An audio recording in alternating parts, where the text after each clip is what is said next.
வணக்கம் நண்பர்களே! நான் உங்கள் பெரியசாமி ஜோதிடர். தொடர்ந்து நம்ம அற்புதமான பதிவுகள்லாம் பார்த்துட்டு வந்துட்டுருக்கோம். இப்ப நம்ம பார்க்க இருக்க பதிவு அப்படின்னு பார்த்தீங்கன்னா, 7ஆம் பாவம். அதாவது 7ஆம் பாவகத்தில் அ இதுவரைக்கும் சந்திரன் வரையும் பார்த்துருக்கோம். இப்ப 7ஆம் பாவத்தில் செவ்வாய் இருந்தால், 7ல வந்து செவ்வாய் இருக்கும்போது, வாழ்க்கை துணையா இருக்கட்டும், உங்களுடைய நண்பர்களா இருக்கட்டும், அதேபோல அ உங்களுக்கு வரக்கூடிய வாடிக்கையாளரா இருக்கட்டும், செவ்வாய் ஆதிபத்தியம் உள்ளவர்களாகவே வருவார்கள். இல்ல செவ்வாய் இருக்கவங்களா இருப்பாங்க. இல்ல செவ்வாயோட நட்சத்திரத்தில இருக்கிறவங்களா இருப்பாங்க. அப்படி இல்லனா செவ்வாய்க்கிழமை பிறந்தவர்களாக இருப்பார்கள். இந்த மாரி இருக்கவங்க தான் சீக்கிரமா வந்து உங்கள்ட்ட வந்து கனெக்ட் ஆயிப்பாங்க. அதாவது செவ்வாய் எ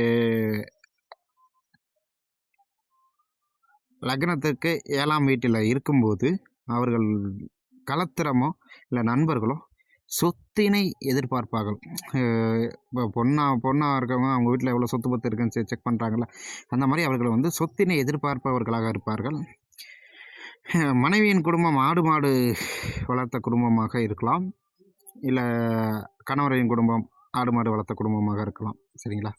கொஞ்சம் கோபக்காரங்களா இருப்பாங்க. இவங்க கோவத்திலயும் குணக்காரங்களா இருப்பாங்க. பார்க்கறதுக்கு ஆள் பார்க்க கட்டுமஸ்தான உடம்பு. சிக்ஸ் பேக்ஸ் வச்ச உடம்பு. பெண்களா இருந்தாலும் அது மாரி தான் கட்டுமஸ்தா இருக்கும். பார்க்கறதுக்கு பட்டுன்னு ஒட்டிக்கிற அளவுக்கு இருப்பாங்க. இவர்களுக்கு மீசை வளர்க்கறது பிடிக்கும். பெண்களாக இருந்தால் நீட்டா உடை அணியிறது அவர்களுக்கு பிடிக்கும். டைட்டா போடுவாங்கல்ல அவங்க. இவர்கள் எப்போதும் ஒரு யூனிஃபார்மையே ஃபாலோ பண்ணுவார்கள். இதில யூனிஃபார்ம் சர்வீஸ்ன்னு சில பேர் இருப்பார்கள். அ குடும்பத்தில் சின்ன சின்ன சண்டைகள் வந்து கொண்டு தான் இருக்கும். அது அப்போ அவ்வப்போது கடந்து போய் கொண்டே இருக்கணும். இவர்கள் வாக்கு வந்துட்டு கொஞ்சம் கலவரம் செய்கிறது மாரி இருக்கும். ஏன்னா கோவக்காரர்கள் அல்லவா? அதனால்.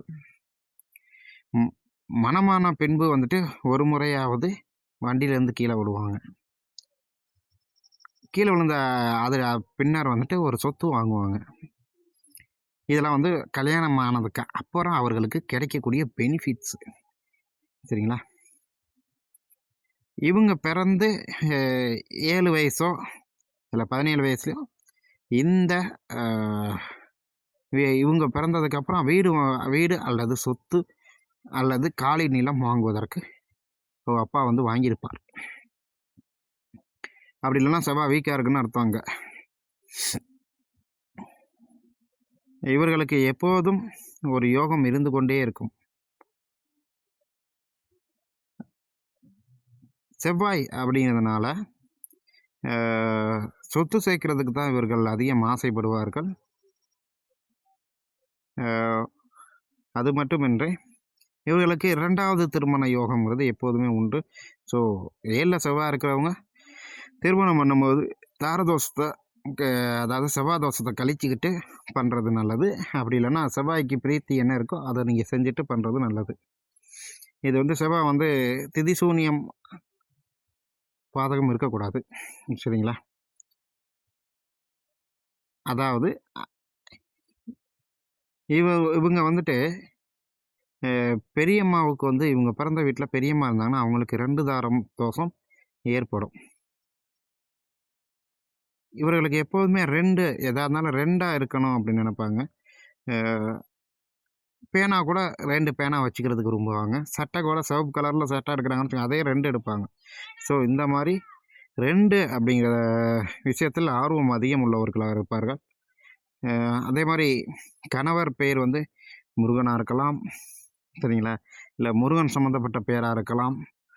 இல்ல பாண்டி இருக்கலாம். இல்ல பாண்டி சம்மந்தப்பட்ட பெயர்கள் இருக்கலாம்.